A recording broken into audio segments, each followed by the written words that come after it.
Hello everyone, today we are studying about the fourth chapter of Geography class 10. The name of this chapter is Agriculture. इसमें हम agriculture के बारे में पढ़ेंगे, वो किस तरह से किया जाता है, वो कितना इम्पोर्टेंट है, उसके क्या टाइप होते हैं और आगे भी पढ़ेंगे. तो चलो देखते हैं एग्रीकल्चर.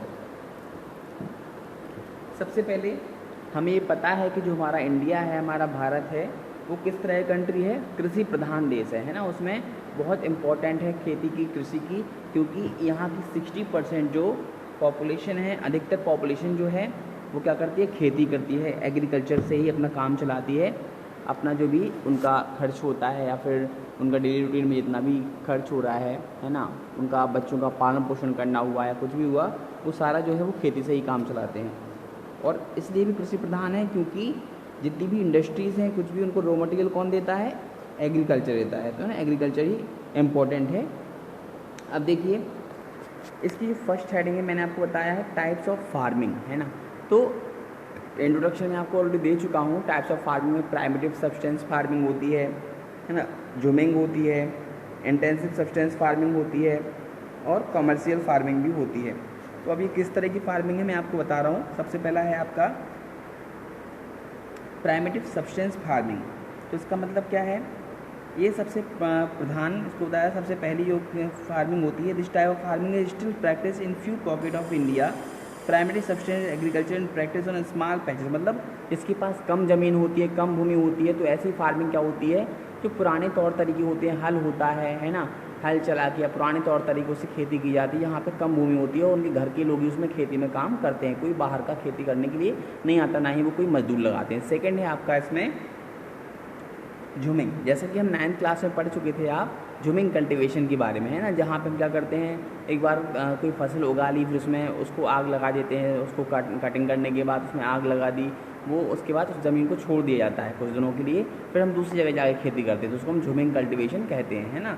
बार बार भूमि को बदल कर खेती करना या फिर उसको जहाँ पे हम खेती कर रहे होते हैं उसको छोड़ देना, इसको हम जूमिंग कल्टीवेशन बोलते हैं. नेक्स्ट है आपका intensive substance farming. This type of farming is a practice in areas high population pressure on land. जहाँ पे ज़्यादा पॉपुलेशन होती है, ज़्यादा जनसंख्या होती है और क्या होती है, वहाँ पे लेबर भी वर्क काम करता है उस भूमि पर, उसको हम क्या बोलते हैं, इंटेंसिव सब्सटेंस फार्मिंग बोलते हैं. वी आर हाई डोजेज और बायोकेमिकल इनपुट्स एंड इरीगेशन. जहाँ पर बायोकेमिकल का यूज़ किया जाता है इरीगेशन के लिए, तालाबों और पॉन्ड का यूज़ किया जाता है, इरीगेशन की व्यवस्था भी की जाती है, उसको हम क्या बोलते हैं, इंटेंसिव सब्सटेंस फार्मिंग. नेक्स्ट है आपका कमर्शियल फार्मिंग. तो ऐसी farming, the main characteristic of this type of farming is use of higher doses of modern inputs, जैसे कि high yielding variety HYV seed बोलते हैं इसको. उच्च क्वालिटी का जो बीज होता है उसका यूज़ किया जाता है. अच्छे केमिकल का यूज़ किया जाता है, फर्टिलाइजर का यूज़ किया जाता है, इंसेक्टिसाइड्स का यूज़ किया जाता है, पेस्टिसाइड्स का यूज़ किया जाता है.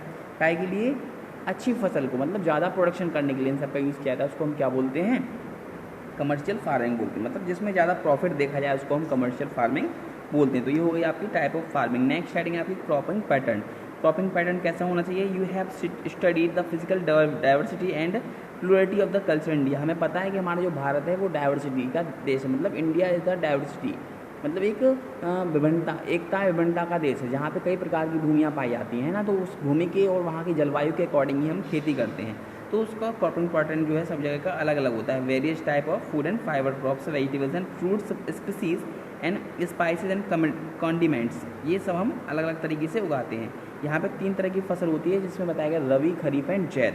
तो रबी क्रॉप्स जो होते हैं वो विंटर फ्रॉम अक्टूबर टू दिसंबर में बोए जाते हैं, है ना. और खरीफ क्रॉप जो होते हैं वो क्या होता है, सितंबर टू अक्टूबर में बोए जाते हैं. इसके बाद जो आपका जैद सीजन होता है, इसमें बताया गया in between the rabi and kharif season. मतलब ये जो है खरीफ और रबी के जो खरीफ और रबी के बीच का जो सीज़न होता है उसको हम जैद सीजन बोलते हैं. इसमें अलग फसल उगाई जाती है. अब इसका नेक्स्ट हेडिंग है आपका जो major crops. A variety of food and non food crops are grown in different parts of the country. हमारे देश के कई भागों में कई प्रकार के भोज्य पदार्थ हुए, खाने योग्य पदार्थ हुए, और ऐसे कुछ पदार्थ जो खाने योग्य नहीं होते वो भी उगाए जाते हैं. तो पहला जो खाने योग्य पदार्थ इसमें बताया गया है वो है आपका राइस.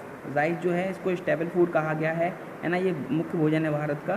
तो इसमें बताया गया है ये सेकंड लार्जेस्ट प्रोड्यूसर है हमारा इंडिया पूरे वर्ल्ड में चावल के लिए, राइस के लिए. और इसके लिए टेम्परेचर जो है 25 डिग्री सेंटीग्रेड चाहिए होता है. यह खरीफ क्रॉप से, है ना. और रेनफॉल जो है अब 100 सेंटीमीटर चाहिए होती है. नेक्स्ट है आपका वीट, ये second most important cereal crop है हमारे भारत का, है ना। और इसमें बताया गया है ये जो है it requires 50 to 75 centimetre annual rainfall evenly, है ना, इतना इसको रेनफॉल चाहिए होता है।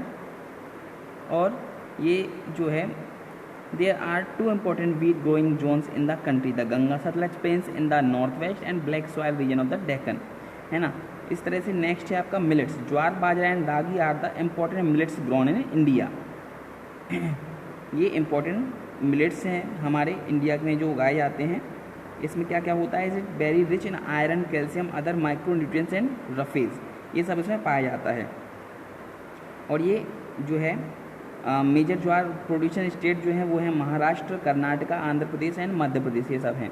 इसके बाद नेक्स्ट है आपका maize, it is crop which is use both as food and fodder. It is kharif crop which requires temperature between, maize के लिए हमें 21 डिग्री सेंटीग्रेड से 27 डिग्री सेंटीग्रेड टेम्परेचर चाहिए होता है। इसकी जो सॉयल है इसके लिए ज़्यादा उपयोगी होती है, उसका नाम है ओल्ड एलुवियल सॉयल, है ना। ये जो है बिहार में ज़्यादा उगाया जाता है। बिहार मेज़ इन ग्रोन इन, बिहार में जो मेज़ है वो रबी सीजन में उगाया जाता है ना। और इसमें बताया गया use of modern inputs such as HYV seeds, fertilizer and irrigation have contributed to the increase in production of the maize. तो इसलिए क्या किया है हमने, HYV सीड का यूज़ किया है और अच्छे फर्टिलाइज़र का यूज़ किया है, इससे इसका जो प्रोडक्शन हुआ वो इंक्रीज़ हो गया है। ये जो स्टेट है इसकी इंपॉर्टेंट जहाँ पे ये ज़्यादा उगाया जाता है, Karnataka, Madhya Pradesh, Uttar Pradesh, Bihar, Andhra Pradesh and Telangana. I think आपको वीडियो समझ में आया होगा। जो नेक्स्ट इसके हेडिंग्स बचे हुए हैं वो मैं नेक्स्ट वीडियो आपको समझाऊंगा। Thank you.